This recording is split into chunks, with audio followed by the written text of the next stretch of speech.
Welcome back जी।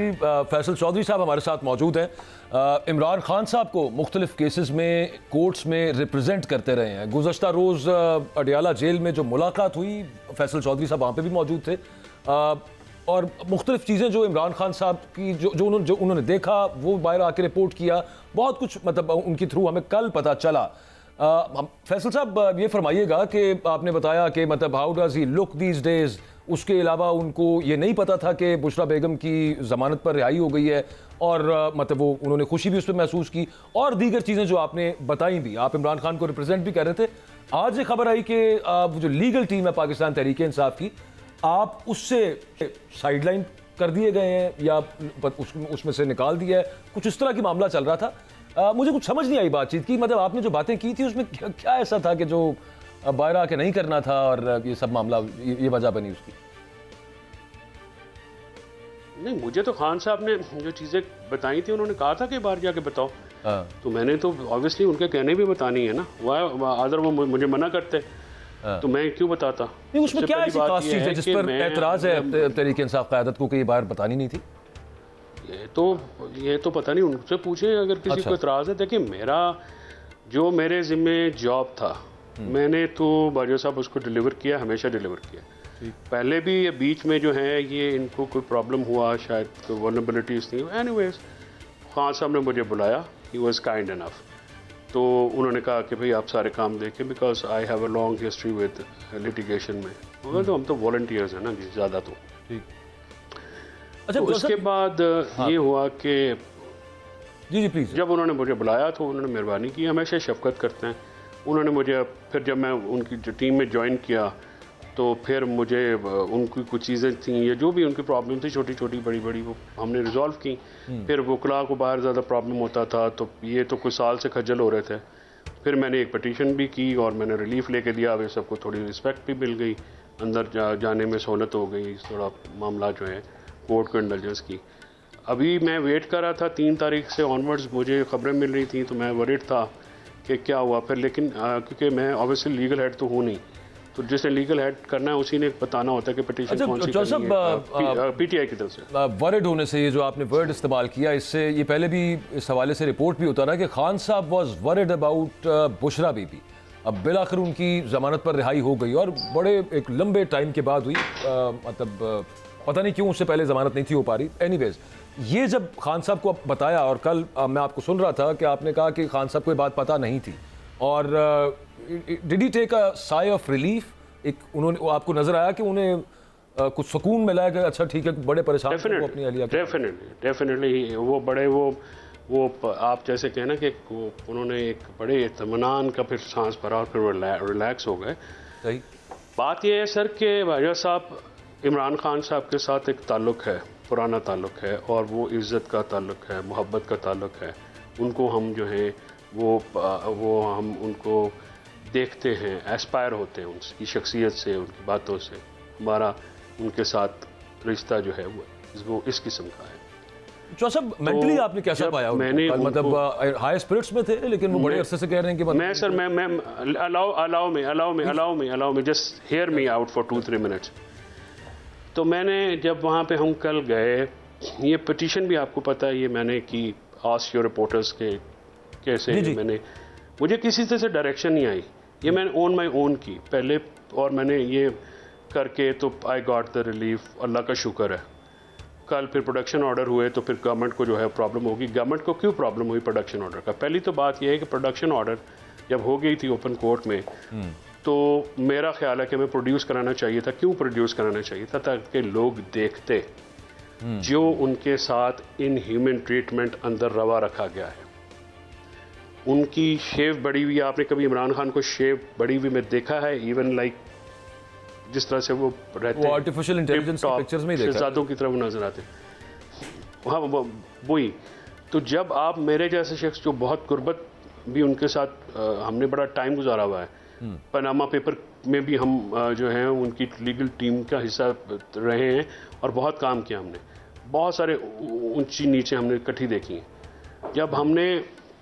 जब मैंने उनको देखा तो मुझे थोड़ा जो है ना वो obviously I was taken aback कि ये क्या हुआ। तो उनको शेविंग किट भी नहीं दे रहे, और मैंने just to cheer him up, मैंने कहा सर ये लोग आप तो दाढ़ी में भी कूल दिख रहे हैं, you look cool in the dadhi भी। देन ही स्टार्टेड, उन्होंने कहा यार you are the second task 21 दिनों में, मेरा तो आपसे दूसरे लोग आपसे मैं मिला हूँ।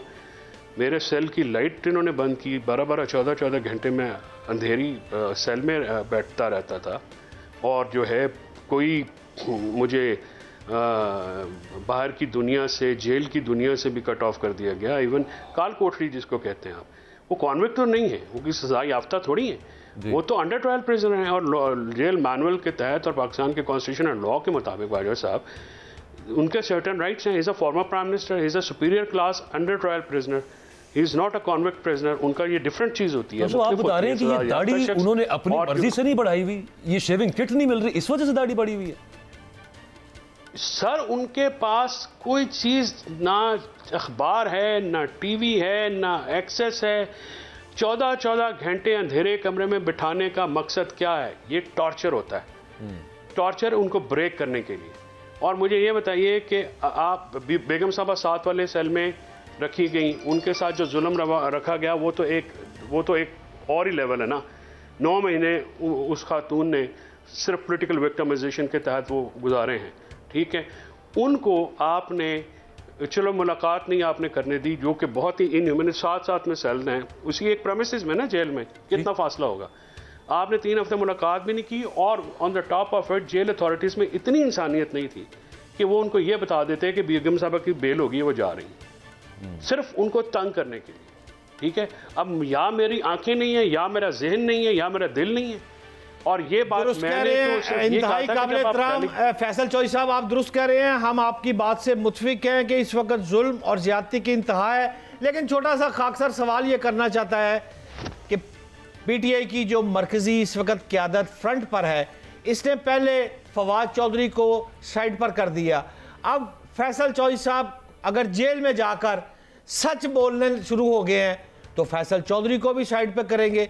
ये एक तो ये मरकजी क़यादत के चंद अफराद हैं, उन अफराद के बारे में आप क्या कहना चाहेंगे कि क्या ये आप समझते हैं कि इस तरह आप लोगों को खां से दूर रखकर ये मामला बेहतर करेंगे, या ये चाहते क्या हैं? फिर इस पर रहनुमाई कीजिएगा। देखिए वर्षा, मेरा तो ताल्लुक है खान साहब के साथ, मेरे तो हमेशा मेहरबानी करते हैं, मोहब्बत करते हैं खान साहब। ये मरकज़ी क़यादत पे मैं तो कोई कमेंट नहीं करूँगा पर्सनल, कोई मरकज़ी क़यादत कौन है। मेरी मरकज़ी क़यादत तो इमरान खान है, ठीक है ना जी। बाकी लोग जो हैं वो भी, उनकी भी क़यादत और लीडर मेरे सर गौर खान ने उसने एक बड़ा अच्छा स्टेटमेंट दिया कि कल भी, आज भी और आइंदा भी इमरान खान ही लीडर हैं। तो मरकज़ी क़यादत तो है इमरान खान। बाकी मुझे नहीं पता कि उनको क्या प्रॉब्लम है या किसी के साथ। देखिए मेरा ये फ़र्ज़ बनता है कि मैं जो बाहर देखूं मैं उनको बताऊं, जो मैं अंदर देखूं मैंने आप लोगों को बता दिया, मिनोअन बताया। वहाँ पे अगर किसी को शायद इस पे बुरा लग गया या कोई और बात थी तो मुझे नहीं पता। अब मुझे देखिए ना कि मैं तो सियासत भी नहीं करता, और मुझे आप बताइए, आप लोग गैर जानिबदार लोग हैं क्या, जो मैंने अपने केसेस में या अपनी चीज़ों में डिलीवर नहीं किया? मैंने तो किया है, ठीक है। चाहे वो जो भी मेरे ज़िम्मे लगा मैंने वो करवा दिया, ठीक है। सलमान सफदर ने डिलीवर किया, उन्होंने सारे अपने काम किए। मैं सिर्फ पूछना ये चाह रहा हूँ कि जब 3 से 11 तारीख तक हम लोग क्यों सोए रहे? क्या पता नहीं थे खान के साथ ट्रीटमेंट क्या हो रहा है? खबरें आ रही थी ना। उसके बाद 19 तारीख को डेलीगेशन गया और उन्होंने कंफर्म किया कि ये बातें हुई हैं।